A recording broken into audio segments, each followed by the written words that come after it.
Friends, ஒரு சூப்பரான நெத்திலி கருவாடு தொக்கு எப்படி செய்கிறதுன்னு பார்த்துடலாம். அதுக்கு நான் 100 கருவாடு எடுத்துருக்கோம். அதை தலையெல்லாம் கிள்ளிட்டு ஒரு சுடுதண்ணி ஊற்றி ஒரு 10 நிமிஷம் ஊற வச்சு நல்லா கழுவி எடுத்துக்கலாம். இப்போ ஒரு கடாய் எடுத்துருக்கோம். கடாயில் எண்ணெய் ஊற்றி எண்ணெய் சூடானதுக்கப்புறம் நம்ம சோம்பு போட்டுக்கலாம். ஒரு பட்டை, ஒரு கிராம்பு, ஒரு ஏலக்காய் போட்டு நல்லா பொரிய விட்டுறலாம். பொரிஞ்சு வந்ததுக்கப்புறம் நம்ம ஒரு பெரிய சைஸ் வெங்காயம் கட் பண்ணி வச்சுருக்கோம். அதை நல்லா கண்ணாடி பதத்துக்கு வதக்கி எடுத்துக்கலாம். கண்ணாடி பதம் வந்தோடனே நம்ம கருவேப்பிலை போட்டு கட் பண்ணி வச்சுருக்க 2 பெரிய சைஸ் தக்காளி சேர்த்துக்கலாம். சேர்த்து நல்லா வதக்கி விட்டுறலாம். தக்காளி நல்லா வெந்ததுக்கப்புறம் 2 பச்சை மிளகாய் சேர்த்துக்கலாம்.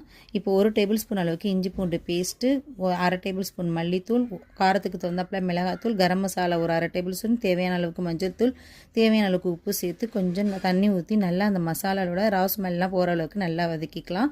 நல்லா மசாலா கொதிச்சு வந்ததுக்கப்புறம் நம்ம எடுத்து வச்சுருக்க நெத்திலி கருவாடை கிளறி விட்டுக்கலாம்.